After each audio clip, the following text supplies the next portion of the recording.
Red and gold combination జెర్సీతో ఎందరో fans ఆశల్ని వాళ్ళ hopes ని రిప్రజెంట్ చేస్తూ ఒక టీం అనేది ఐపీఎల్ అనే లీగ్ లోకి అడుగుపెట్టింది. ఆ టీం పేరే Royal Challengers Bengaluru. Initial starting season లోనే ఎందరో లెజెండ్స్ పెర్ఫామ్ చేసిన team Royal Challengers Bengaluru. Legends like Kallis, Steyn, Zaheer Khan, Anil Kumble and అప్పటి యంగ్స్టర్ ఇప్పటి modern day greatest of all time cricketer Virat Kohli కూడా 2008 లోనే ఆర్సీబీకి డెబ్యూ చేశాడు. అంతమంది లెజెండ్ ప్లేయర్స్ తోటి 2008 సీజన్ లో ఆర్సీబీ అనేది అడుగుపెట్టింది. బట్ ఇనిషియల్ స్టార్టింగ్ సీజన్ లోనే టేబుల్ బాటమ్ లో ఆర్సీబీ సరిపెట్టుకోవాల్సి వచ్చింది. ఎందుకంటే అప్పుడు బ్యాట్స్మెన్స్ మొత్తం ఓడిఐ అలాగే టెస్ట్ ఫార్మాట్ కి అలవాటు పడటం వల్ల ఎవరు T20 క్రికెట్ కి అలవాటు పడలేదు. దానివల్ల స్టార్టింగ్ సీజన్ లోనే 14 మ్యాచెస్ కి కేవలం 4 మ్యాచెస్ ఆడి టాప్ నుంచి రెండో పొజిషన్ లో కాకుండా బాటమ్ నుంచి రెండో పొజిషన్ లో ఆర్సీబీ ఫినిష్ చేసింది. బట్ దానికి నెక్స్ట్ సీజన్ గ్రేటెస్ట్ కంబ్యాక్ ఇచ్చింది. ఎంతో బాగా ఆడి పాయింట్స్ టేబుల్ లో థర్డ్ పొజిషన్ లో నిలిచి థర్డ్ పొజిషన్ లో మాత్రమే ఉండడం కాకుండా సెమీఫైనల్స్ లో సిఎస్కే ఓడించి ఫైనల్స్ వరకు వెళ్లారు. బట్ బ్యాడ్ లక్ వల్ల ఫైనల్స్ లో డెక్కన్ చార్జర్స్ తో ఆ ఫైనల్ అనేది ఓడిపోవడం జరిగింది. అలాగే 2010 లో సెమీఫైనల్ కి వచ్చారు. సెమీఫైనల్ లో ముంబై ఇండియన్స్ తోటి ఓడిపోయారు అండ్ కన్సెక్యూటివ్ గా 2011 లో ఫైనల్ వరకు వెళ్లారు. బట్ ఆ సీజన్ లో కూడా సిఎస్కే తో ఫైనల్ లో ఓడిపోవడం జరిగింది. ఫస్ట్ సీజన్ ఏదైతే వాళ్ళు బాటమ్ లో ఫినిష్ చేశారో వాళ్ళు కంబ్యాక్ అయిన విధానం చాలా ఇన్స్పిరేషన్. కమింగ్ 3 years లోనే 2 ఫైనల్స్ వాళ్ళు రీచ్ అయ్యారంటే ఎంత బాగా ఆడారో మనం అర్థం చేసుకోవచ్చు. 2012-13 లో 5th ప్లేస్, 2014 లో 7th ప్లేస్, 2015 లో 3rd ప్లేస్, అలాగే సెమీఫైనల్స్ లో ఓడిపోయారు. ఇలా బ్యాక్ టు బ్యాక్ ఇయర్స్ అనేది ఆర్సీబీ ఫెయిల్ అవుతూ వచ్చింది. బట్ ఆర్సీబీ గ్రేటెస్ట్ కంబ్యాక్ అనేది 2016 ఇయర్ నుంచే స్టార్ట్ అయింది. 2016 లో కింగ్ కోహ్లీ పర్ఫార్మెన్స్ కి ఆర్సీబీ ఫ్యాన్ ఫాలోయింగ్ అనేది అంతకంతకు పెరిగింది. టోటల్ గా కింగ్ కోహ్లీ ఆ సీజన్ లోనే 4 సెంచరీలు చేశాడు. అలాగే అతని చేతికి 9 స్టిచెస్ ఉన్నప్పటికీ వాటిని ఏమాత్రం లెక్క చేయకుండా 973 రన్స్ చేశాడు. ఒక సింగిల్ సీజన్ లో 4 సెంచరీస్ అలాగే 973 రన్స్ చేసిన ఒకే ఒక batsmen Virat Kohli. Through out 2016 లో ఒకసారి ఆర్సీబీ టీం చూసుకుంటే అంత స్ట్రాంగెస్ట్ ప్లేయింగ్ 11 అనేది ఇప్పటి వరకు ఏ టీమ్ లో లేదు. 2016 లో టీమ్ కాంబినేషన్ అనేది చాలా స్ట్రాంగ్ గా ఉండేది. రాహుల్, కోహ్లీ,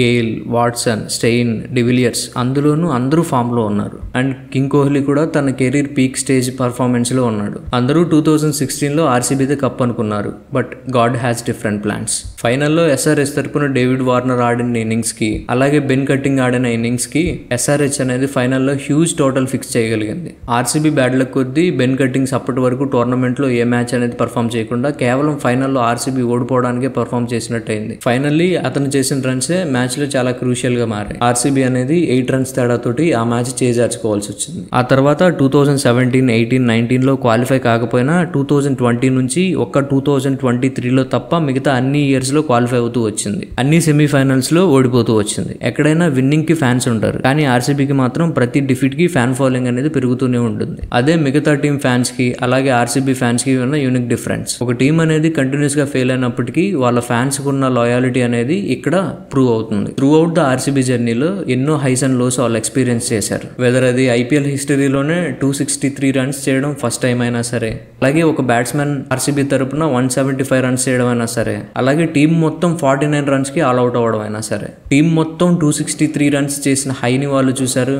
అలాగే టీం మొత్తం ఆల్ అవుట్ అయిన 49 రన్స్ లోని వాళ్ళు చూశారు. 263 రన్స్ చేసినప్పుడు ఏదైతే సపోర్ట్ ఉందో 49 ఆల్ అవుట్ అప్పుడు కూడా ఆ ఫ్యాన్స్ నుంచి అదే సపోర్ట్ ఉంది. ప్రతి ఐపీఎల్ వాళ్ళు సెమీఫైనల్, ఫైనల్ కి వచ్చి ఓడిపోయినా సరే ఫ్యాన్స్ ని బ్యాక్ చేసే విధానం అలాగే సోషల్ మీడియాలో డిఫెండ్ చేసే విధానం కానీ top notch level. Initial stages లో చెన్నైకి ఆల్టర్నేటివ్ గా ఫ్యాన్ బేస్ ముంబై ఉండేది. బట్ ఎప్పుడైతే కింగ్ కోహ్లీ బాగా ఆడటం స్టార్ట్ చేసి అగ్రెసివ్ కెప్టెన్ గా పేరు తెచ్చుకున్నాడో అప్పటి నుంచి ఆర్సీబీ ఫ్యాన్ ఫాలోయింగ్ అనేది బాగా పెరిగి టాప్ 2 ఫ్యాన్ బేసెస్ లో ఒక ఫ్యాన్ బేస్ గా నిలిచిపోయింది. 2021 వరకు అంతా బాగానే ఉన్నా 2021 లో కోహ్లీ ఇంటర్నేషనల్ క్రికెట్ పైన దృష్టి పెడదామని అలాగే T20 వరల్డ్ కప్ 2020 ఫెయిల్యూర్ కి బాధ్యత వహిస్తూ T20 కెప్టెన్సీ నుంచి తప్పుకుందామని డిసైడ్ అయ్యాడు. తన కంప్లీట్ ఇంటెన్షన్ మొత్తం ఇంటర్నేషనల్ క్రికెట్ పైన దృష్టి పెడదాం అలాగే 2023 వరల్డ్ కప్ పైన దృష్టి పెడదాం అని మాత్రమే అనుకున్నాడు. బట్ ఆ టైంలో బీసీసీఐ జరిగిన కొన్ని పాలిటిక్స్ వల్ల అక్కడి చైర్మన్ గా ఉన్న గంగూలీకి అలాగే కోహ్లీకి పడలేదని చాలా టాక్ వచ్చింది. ఎప్పుడైతే కోహ్లీ September 16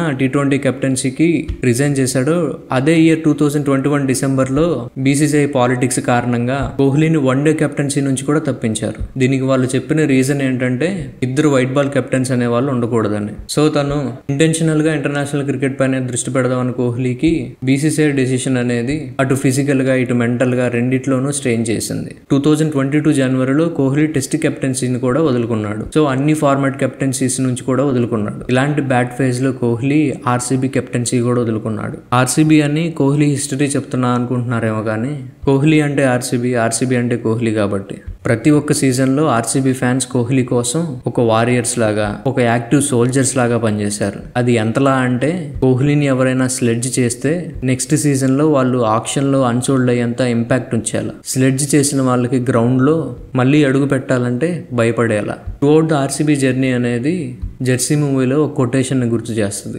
ఆపేసి ఓడిపోయిన వాడు ఉన్నాడు కానీ ప్రయత్నిస్తూ ఓడిపోయిన వాడు లేడు. ఖచ్చితంగా ఏదో ఒక రోజు ఆర్సీబీ ఛాంపియన్స్ అవుతారు. అది ఈ సీజన్ కూడా అవ్వచ్చు. ఆర్సీబీ ఛాంపియన్స్ అయిన ఆ రోజు వాళ్ళ ఫ్యాన్స్ కళ్ళల్లో ఉండే వెలుగుకి, వాళ్ళ వెయిన్స్ లో పాస్ అయ్యే వోల్టేజ్ కి ఎంత హై వోల్టేజ్ కరెంట్ కూడా సరిపోదు. అండ్ ఆ స్పార్క్ ముందు వాళ్ళు ఎన్ని సంవత్సరాలు ఫేస్ చేసిన స్ట్రగుల్స్, అలాగే వాళ్ళని ఎంతలాగో ట్రోల్ చేసిన వాయిసెస్, వాళ్ళు గెలిచిన విన్నింగ్ విక్టరీ ముందు ఫేడ్ అవుట్ అయిపోతాయి. ఆ ఒక్కరోజు తొందరలోనే రావాలని మనం అందరం కోరుకుందాం. మనందరికీ ఎప్పుడు ఏదో ఒక ఆశ. 5 కప్పులు ఉన్నోడికి 6వ కప్పు కావాలని, అలాగే ఏ కప్పు లేనోడికి కనీసం ఒకటైనా కావాలని. బట్ అలా ఎక్స్పెక్ట్ చేసే ప్రయత్నంలో మనం యాక్చువల్ రా సిచ్యువేషన్ ని ఎంజాయ్ చేయలేకపోతున్నాం. Irrespective of the result, irrespective of the cup, గెలిచినా ఓడిపోయినా లవ్ చేసే విధానం మాత్రం మారకూడదు. అలాగే ఇండివిడ్యువాలిటీని చంపుకొని కంపారిజన్ కూడా ఉండకూడదు. ఆర్సీబీ ఫ్యాన్స్ కూడా అలానే ఉంటారు, అలాగే ఉంటారు కూడా. అండ్ ఈ 2025 సీజన్లో మంచి పెర్ఫార్మెన్స్ ఇచ్చింది. గడిచిన 2 మ్యాచెస్లో ఎక్సలెంట్ పెర్ఫార్మెన్స్ ఇచ్చింది. స్టార్టింగ్ మ్యాచ్లో ఫాస్ట్గా